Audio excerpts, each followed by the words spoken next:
Hi, everyone. This is Miranda with Valuable Voices podcast.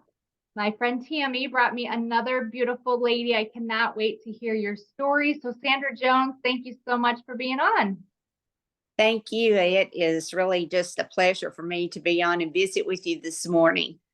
And I'm meeting so many new friends from Texas, so it's so great to see and fun to hear your accent.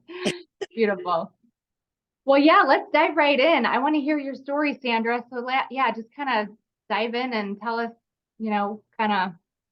I know what your topic is, but yeah, I'd love to kind of hear your take on what God's been doing in your life. okay. Well, if you would have met me 20 plus years ago, you would not have met the woman that you see today. You would have met a woman that was an overcomer of childhood sexual abuse. You would have met an adulterer. You would have met an alcoholic, a liar, a thief, someone that had been locked in a self-inflicted prison for 40 some odd years. Wow. Going through each and every one of those things, the enemy had that small crack and he slipped in. And I believed every lie that he told me. Every time something good would happen, here he would slide back in to let me know that, I was unworthy, I was unlovable, I was damaged goods. 16 years old, I gave birth to my first child. By the time I was 32, I was going through my third broken marriage.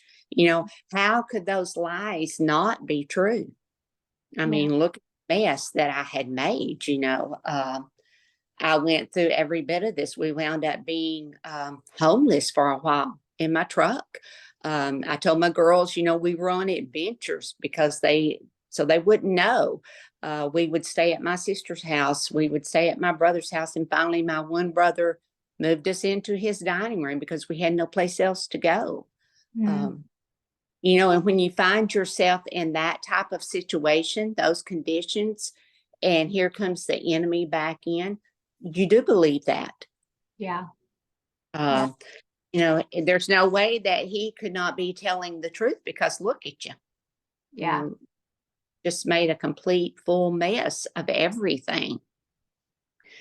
And as time went on, then I found myself in my fourth marriage. And, again, here we go. It starts out being really great, but then it's not long till here he comes back. And we were at a point of divorce again. My girls were grown and gone. I was in a job that I hated. And of course, here came the lies back.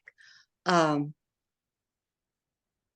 finding myself in the middle of my floor one night with a gun in my hand, I wanted it to stop. I was so tired of all the lies. I was tired of the, constant fighting. I was fighting with my husband daily. I was fighting internally. I knew who God was, but I did not know God. Yeah, I did not ask if you knew him during this time.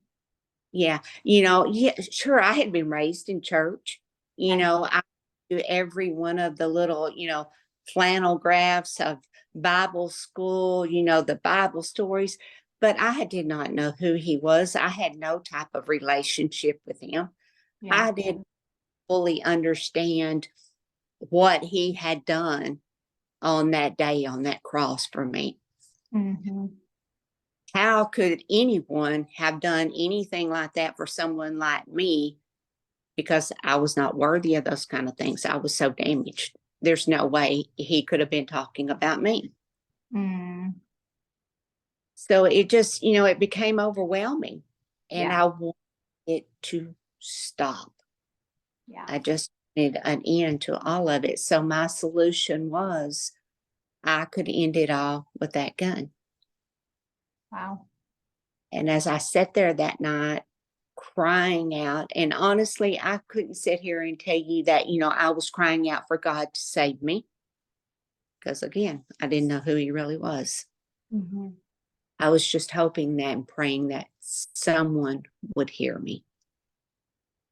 Yeah. And that's a lonely place to be. Unfortunately, too many women, especially, I just feel that growing up, and there's so many reasons, and then it's just one thing after another, and it kind of piles on and piles on and piles on, right?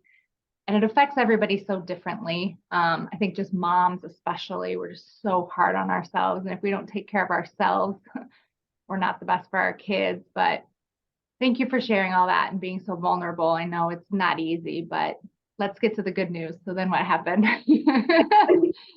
Got all that, you got that picture, like the beginning of the movie. And then he stepped down and he said, "No, not now. Now you're at a place where I can heal you." Wow. And I knew then that, I could feel the chains start breaking off. As they say, those prison doors started opening. Now they didn't all, like Wonder Woman, throw my arms out and they busted off. No, it was one chain at a time. Yeah. It was one step at a time. And the first thing that I had to do was I had to be open and honest with my family. I had to tell them of the past things that had happened, that I had locked down in there and put myself in that prison. Yeah. And I had to do one of the hardest things that I've ever had to do in my life. I had to sit down and I had to find forgiveness for the one that had started all of it. Mm. While what that man did to me so many years ago, that was not my choice. That was not on me. That was on him. But he had started that road of destruction. And for those things, those were mine. And I had to own those. Yeah. I had to ask forgiveness, find it in my heart, man that started it. I had to ask forgiveness for the things that I had done. And then I had to find it to forgive myself. Yeah. And none of those are easy. Was someone guiding you through that, or is that something you and the Lord did? That's something me and the Lord did. I sat for a day and shed more tears than anyone human you think could share. And I spent that day and that night in his presence. Yeah. And when all that anger, all that unforgiveness, all of that junk was finally delivered out, that's when he said, "Okay, now we've got things to do." Yeah. And that started my journey with him.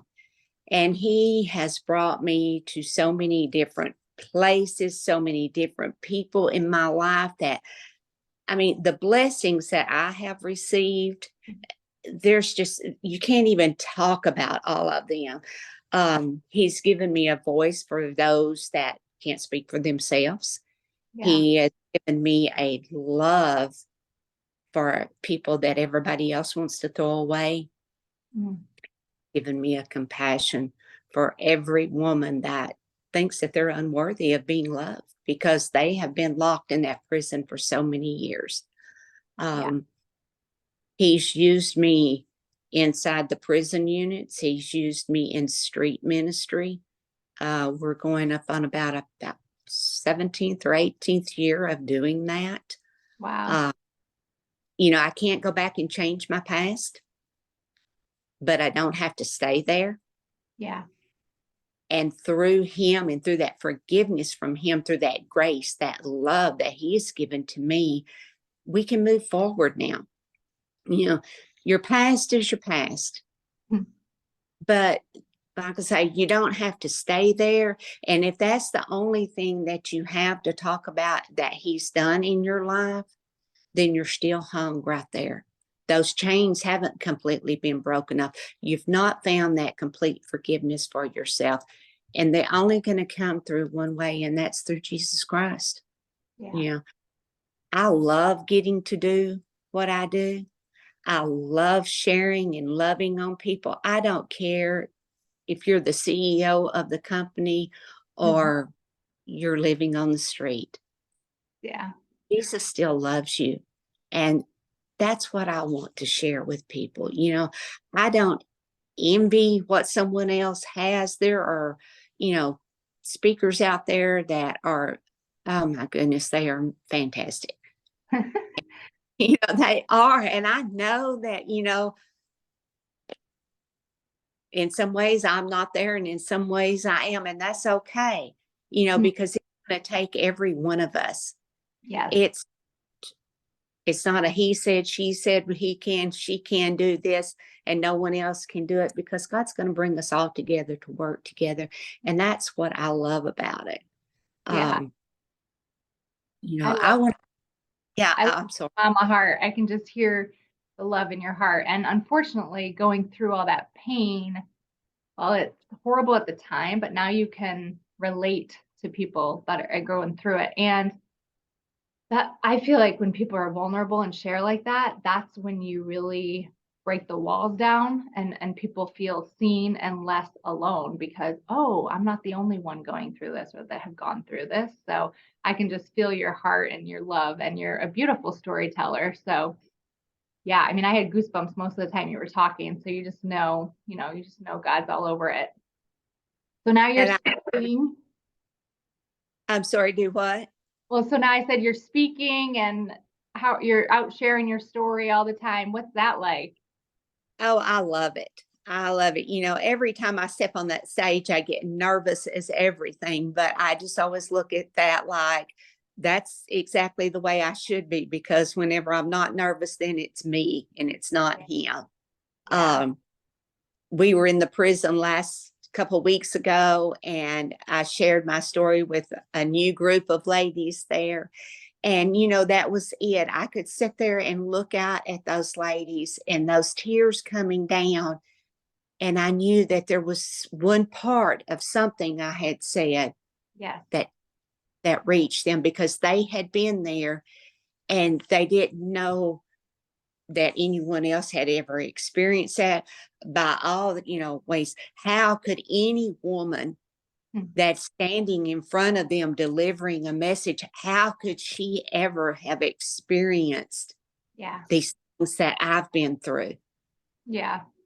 And that's what if nothing else, that they will know that we've all been through something. Yeah. Through him, we've been brought up out of it, and they can too. You know, Hmm. that they would see how he sees them. Yeah. That he looks down at us. He doesn't see all that garbage. He doesn't see all that junk, but he just sees that beautiful little girl that he created. Yeah. And he has a purpose for you. And Yeah. he wants to see you bloom in that purpose. And that's whenever you see that take transformation in someone, oh my gosh, it Mm. just makes me want to scream and shout, because it's Yeah. so. I could cry just hearing you talk about it. It's just beautiful. And again, you can just hear your heart. And you obviously have a beautiful message. So it's crazy how, we judge somebody. Like I could look at you and like, you look like you got everything all put together. You're beautiful. You just look like you're shining. And it's like, no, we all have a story, right? And I just love, again, just being vulnerable enough to share that, because it gives other women a voice. And I don't know why we push it down so much. I guess embarrassed, shame, guilt, whatever. But the more we can talk about it, I think the better. I mean, the enemy wants us to hide it down and not talk about it, right? Because then it just sits there and festers for years. Oh, Well, we're so concerned, and I mean, I have a love-hate relationship with social media. sure. Yes, I think we all do. I mean, that we can stay in contact. I use it for my business, all of that. But I hate also everybody is striving so hard to make their home look like, to make their life look like, what they see on social media. Yeah. And on our business side, we are, in interior decorating, furniture, countertops, things like that. And I have people tell me all the time, but I want my house to look just like what I just saw on Instagram. And I am just like, but honey, you got to realize that was a sage spot. Right. Your house looks like everybody else's. It's a wreck. Yes. That's so And, true. but put so much of that on our lives that I think that, I can't speak of these things to anyone, because what would they think of me? Right. Right. And I'm like, quit worrying about what they think of you. Let's get this mess out and get it washed out of here so that he can sink in. And then it starts changing because whenever he gets his hands in the middle of it, oh my Yeah. gosh, it's going Yeah. to start around. So, I love that. So speaking of social media, where can we find you? What's your website and how do we get a hold of you? okay, it's sandrajonespeaks.com. I'm on Facebook, Instagram. Awesome. Call me, text me, send me a message. In all honesty, if you text me, it's the best way to get hold of me because normally I'm covered in epoxy and paint from one end to the other. Oh my goodness. How fun. Awesome. Well, such a joy to just meet you and see your smile and the joy all over your face. I love what you're doing. I mean, I can just feel your heart and just know that you're making a difference, and I love that you can see that and you get that. You can feel God's heart for other people because some people just need one person to see them, and to deliver that message. So thanks for doing that. And thanks for hopping on here. I really appreciate you jumping on and just sharing your story with all of us. Thank you so much. It was my pleasure, and prayers going up for you and what you are doing because you are opening areas that we couldn't reach otherwise. Thank So you. I appreciate you. Thank you so much. Have a blessed day, everyone. Thanks for listening. Thank you.